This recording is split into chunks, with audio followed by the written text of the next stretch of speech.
Hi, this is Pat Moorhead with More Insights and Strategy, and we are here for an Insider podcast. I have with me a very potentially jet-lagged, important executive from Qualcomm. Nakul, how are you? Very well, Pat. Always great to see you. Did you literally just get off a plane a few hours ago? I got back from Munich last night from the IAA Mobility show.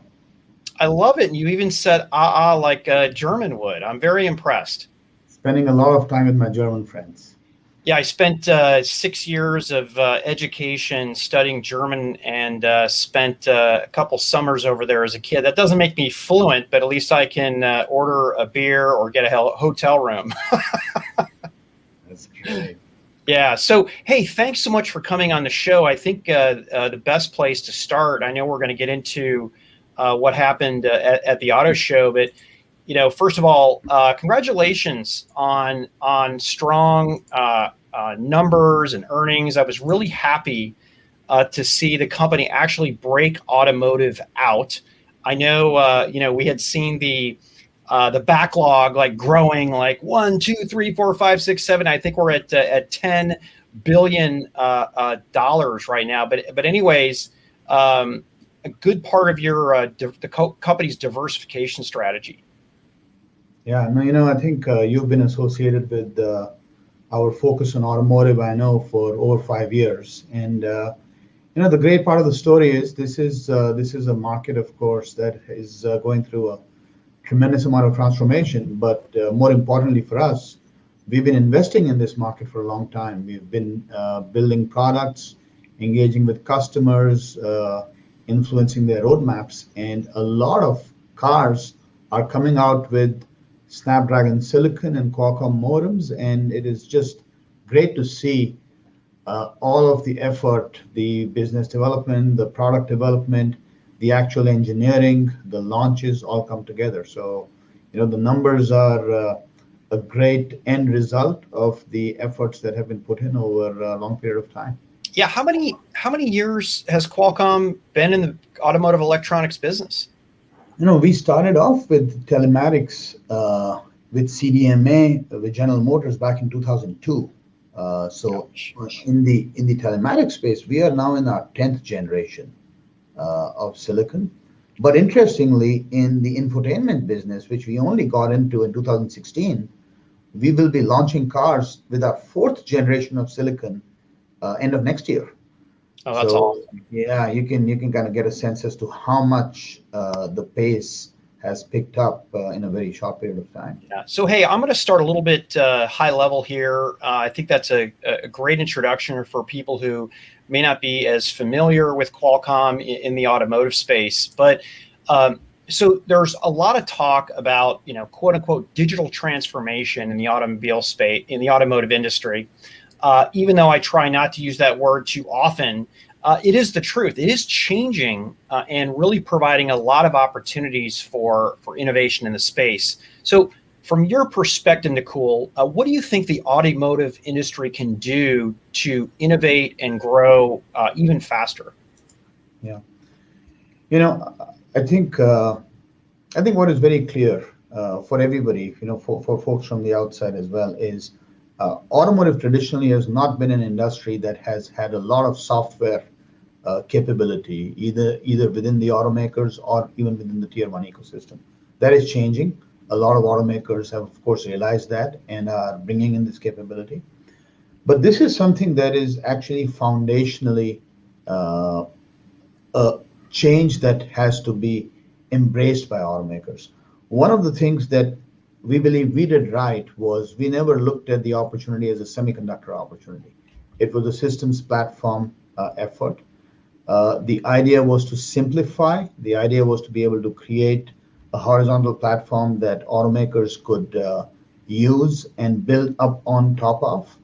And given that there is so much of legacy, so much of history, by definition, you have to be able to support a wide variety of variants. Legacy, new, something in the middle, deal with the various regional requirements. And as we took that approach, we were by definition forced to become very software savvy in terms of what it takes to be successful in this space.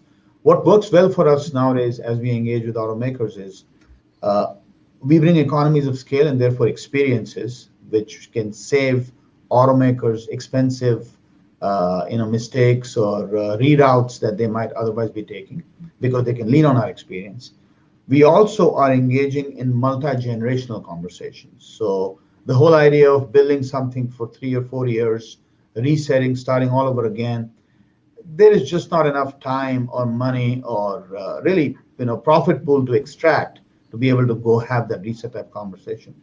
And what's worked out very well, our history as a smartphone company. What has worked out very well is the concept of a Snapdragon Digital Chassis, where we want to be able to bring wireless connectivity, wired connectivity, the digital cockpit, which we've had a lot of success in.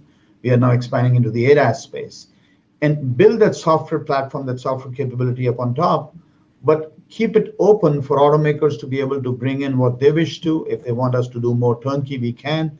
If they want us to be in our box, we can also support that.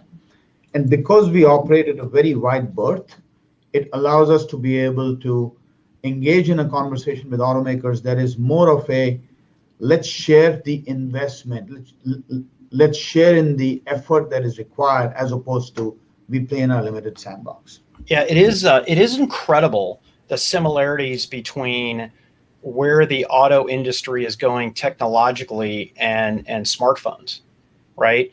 People want to update features and make them, make their car better.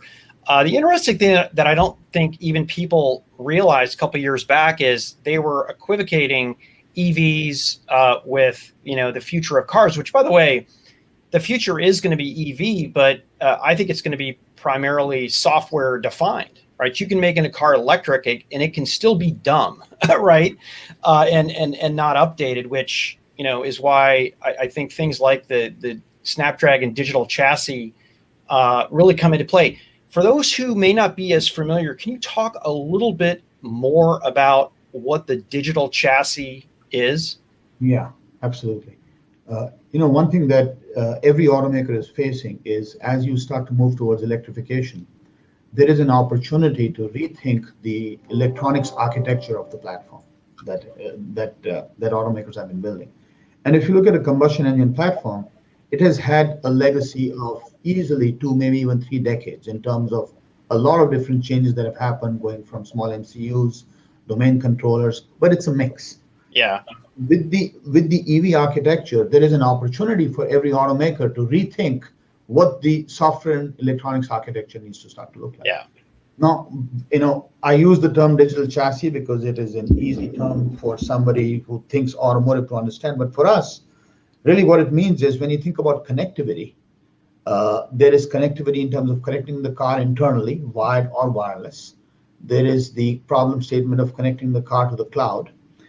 Because the life of an electric vehicle is going to be much longer than the life of a combustion engine, you have to start to think about not just one generation of technology, but multiple generations of technology. So you have to be able to think about what software upgradability do you need? What future proofing do you require? You need the hardware to be something that can be future proofed, modular hardware that you can upgrade over the life of the vehicle itself. So that is the connectivity part of the chassis. There is the experience part of the digital chassis, which is really the in-cabin experience. And one thing that we realized when we started to focus on the digital cockpit was one of the most important things that an automaker needs to focus on is their brand identity. Yeah. And the combination of the in-car experience, displays, premium audio, the ability to be able to bring new experiences in the various surfaces that exist, the rear seat of the vehicle, the types of use cases that a passenger vehicle is used for, whether it's a limo, it's a transportation vehicle, it's an SUV, a sports car, the experiences that you need to have in place for a commercial vehicle. All of that is controlled by the in-cabin experience. I think we are scratching the surface, frankly, in terms of everything that is possible. Whether you think about e-commerce, payments, entertainment, but what it requires you to do is to be able to have a very broad hardware platform, semiconductor platform that is highly flexible. You have to be able to service a variety of software needs. And when I say software, I'm not talking about the application just now. I'm talking about how do you connect into the vehicle architecture itself? How do you manage automotive complexity and make consumer complexity sit alongside it? And then last but not least, of course, is the whole transition towards driver assistance and autonomous. This is how we define the digital chassis. There is, of course, a fourth tier, which is the transition towards wired Ethernet in the car and making that part and parcel of how you connect all these domains. So we are developing our roadmaps at the chassis level as opposed to individual semiconductor level. And that resonates with automakers. That is how they think about an engagement that becomes multi-generational. You develop software together, you're able to develop a platform that is interconnected as it is defined as opposed to siloed independent verticals. Yeah, and I totally buy into future opportunity here. And essentially, it becomes the living room once we get into autonomy or the office for somebody. And that's the way we need to be thinking. And I do like the approach, kind of longer term, that you have a flexible digital chassis to be able to not only execute on what you have to today as a tier one or an automaker, but also for the future. And that brings me to my next question. What is the opportunity for tier ones and automakers as we move forward? You know, there was a little confusion on one of your announcements. I think it was last month. We were like, wait a second, is Qualcomm becoming a tier one? And I'm like, no, Qualcomm's definitely not becoming a tier one. Well, look, for those of us that have been in the mobile space for a number of years, we find a lot of similarities in terms of the value chain in mobile versus what we are now seeing in automotive. In mobile, we've worked for a number of years with operators, with infrastructure manufacturers, handset manufacturers, and of course, the silicon ecosystem. I think the automotive ecosystem is evolving in a way, in automotive, because there is a very traditional supply chain and a very traditional value chain, and it has been around and static for such a long time. I think people pay too much attention to, what is your specific role? Are you taking over somebody else's role? No, absolutely not. Every tier one that we work with is a valued and integral partner of our ecosystem. We would not be successful without the partnerships that we have with the tier ones.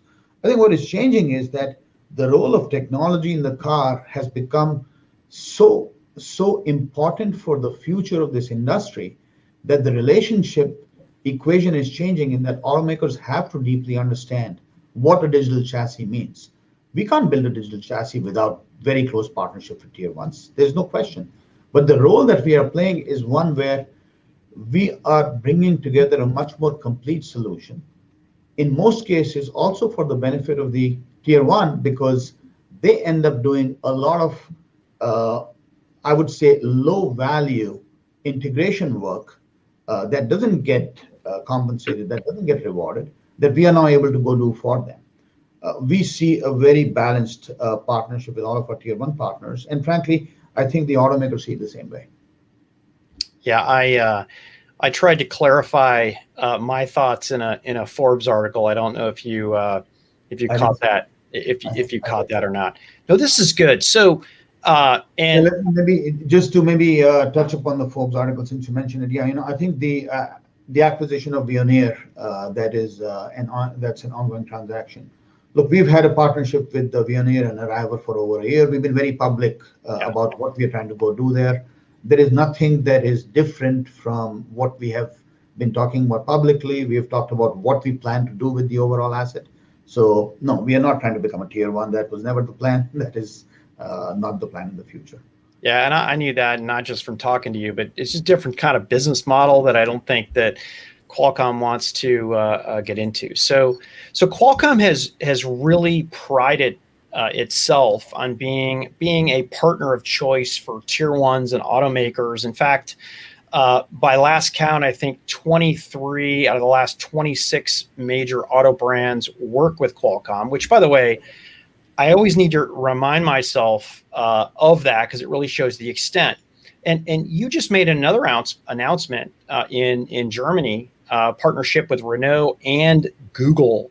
for the, I'm going to butcher this name, Megane E-Tech vehicle. Can you talk more about partnerships and the importance of being a trusted partner, and maybe how you even measure trust? Yeah. So this has actually been a great partnership with Renault and with Google. Renault has a very capable software team, the Renault Software Factory, that is integrated within their organization. Folks that have a lot of hands-on software experience from the auto industry, from the mobile industry. And when they decided to rethink their next generation experience back in 2018, they were making choices around which ecosystem to go pick. At that time, we were working with Google on gas. That was an up and coming option that automakers were looking at. We've, of course, been a partner of Google's for a number of years in the smartphone space, and then, of course, in the early days of automotive. So, a lot of things came together, and we decided it would be great for us to get into this four-way partnership between Renault, Google, LG, and Qualcomm to go build this new experience. And it's worked out really nicely because this is actually a great example of, we've introduced our 7 nanometer 8155 product with the Megane X. It was flawless in terms of program execution. Every team knew exactly what they had to go do.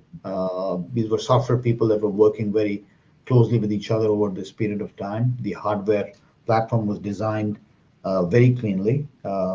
Program has been on track. We've had no task forces.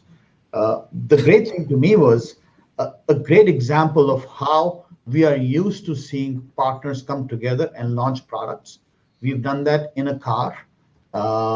We envisioned this 3 years ago. It was probably in the July timeframe. So this is, I think, a good example of what is, there's a whole lot more to come of this. I heard from our friends at Renault that a number of their competitors came in and checked it out and were very impressed with how this was all, pulled together. So hoping for more customers. Yeah, Nakul, why don't you just use this opportunity to tell me all about your future design wins? Maybe not. I would never do that. That would be dumb to ask you because I know you're never going to tell us. But that's okay. I'm an industry analyst, not a journalist. So I don't need to have that information. So last topic. We're narrowing in. We started big picture on the future of the car. We're getting down to Cristiano's IAA keynote. Notice, right? In Germany, otherwise known as the IAA keynote. He talked a lot about the importance of 5G, automotive, and the future of transportation. And I wonder if you could talk about that a little. I don't think it's fully kind of stuck in, like, what is the 5G opportunity? Maybe, let's say, compared to the 4G LTE opportunity. Yeah. I think it's a great question, and we don't put enough of a spotlight on it because it requires folks to suspend imagination a little bit. But let me start with V2X. We started pushing cellular V2X, I think 2017. And can you real quick? Sorry about this. Can you just explain what V2X is real quick? I can, yes. So V2X is a vehicle-to-vehicle or vehicle-to-infrastructure communication. Does not require a cellular network. So it's basically a point-to-point link. It's a broadcast link. So if a traffic light, for example, broadcasts information about what is going on there in real time, pedestrians crossing, time to green, time to red, everybody in the vicinity of that radius is going to be able to get that information. Very powerful in terms of the capabilities it can implement because you are getting a real-time local context, hyper-local context around what is going on around you. We brought this technology into market about 2.5 years ago. And when we took this to China, interestingly, what happened was China decided to embrace it, but not only embrace it, but accelerate the implementation. Of course, this is very much possible in a market like China, but what we were really thrilled to see was use cases where transportation networks are becoming more intelligent, because imagine you are driving down the road and you have information about accidents, weather, traffic jams, rerouting. available in a broadcast mechanism to everybody that is flying on that road. So from a driver assistance perspective, this is actually a non-line of sight sensor. You don't, a camera, a radar, a LiDAR is looking to see what is in front of it. This is actually wireless, so it's very complementary. This to me is one of the most important aspects of how transportation networks need to evolve in the future. It is complex because you are trying to connect a lot of disparate ecosystems together, so highly complex. That is why we are seeing that in China it is actually taking off. But if you suspend judgment for a second and kind of imagine what the next generation transportation network should be designed to be, I think the whole idea of cars being able to communicate with each other, connect into infrastructure, it is going to absolutely save lives, reduce accidents, relieve congestion. It has to be planned well. It has to be architected very well. This isn't something that is going to happen without a solid plan. But what we are actually starting to see is regulators also focus on this from a new car assessment program perspective. Does this become another sensor that you put into the car to improve the overall safety and reliability of the vehicle? So this is, I'm connecting it to your 5G question. Of course, 5G for us is critical for the vehicle because, look, every car is connected. We are shipping, I can share the numbers, but a very large number of modems into the automotive space. There is no question of a car being connected, but more importantly, the car platform is irrelevant if it is not connected, and in fact, not connected to the most modern technical capability. One question, Pat, that we receive from customers a lot is, I don't want to be in a situation where 5 years from now, I have deployed a platform and the technology that it is using is sunset and I'm stranded. What can you do in my architecture to make sure that that never happens? So to us, 5G and whatever the next G technology is going to be super critical for how automakers and the supply chain thinks about this. Yeah, and I think Cristiano even said in his keynote that 5G uptake in the car is faster than 4G uptake, which absolutely I find is a really credible proof point. And what I like to explain it, it's my job sometimes just to simplify everything. And the thing that I like about 5G in the car is exactly what you said. For safety purposes, cameras, LiDAR, and radar can't see around corners. And it's literally as simple as that, and it's much lower latency. So that was funny. I think we both got phone calls at the same time. That was pretty cool. Apologies. No, all good. Hey, we're live. This stuff happens. And we did literally. I got a phone call, and accidentally pressed the wrong button. But no, as I was saying, the low latency of 5G and the ability, that's something that 4G just didn't have. So I am certainly excited about our automotive future, and I am really pleased to see, and I have been tracking Qualcomm's endeavors in this almost going on a decade here. So I wasn't there when it started. I was at another semiconductor watching what you guys were up to. But as an analyst for the last 10 years, and it's been quite impressive. I'd like to see you and Cristiano and more people talking publicly about what you're doing out there. I think it's important.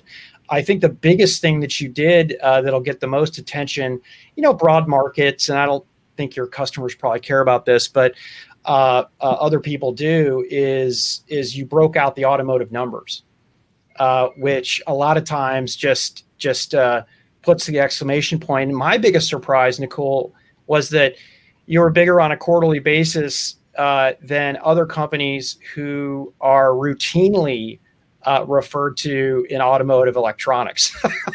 So anyways, congratulations and really appreciate the time. Thank you very much, Pat. No, it's a very exciting space. More importantly, it's a very important growth pillar for the company, and we're very serious about this. Our customers are very excited about the focus that we have towards the auto industry. So, more to come, lots more to come. Yeah, so I really appreciate your time. This is Pat Moorhead with More Insights and Strategy for another More Insights and Strategy live podcast.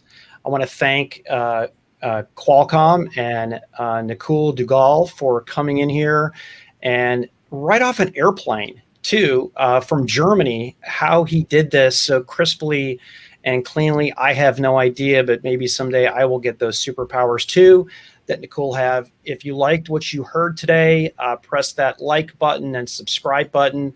If not, don't do anything. No, I'm just kidding. You know where to find me on Twitter. Have a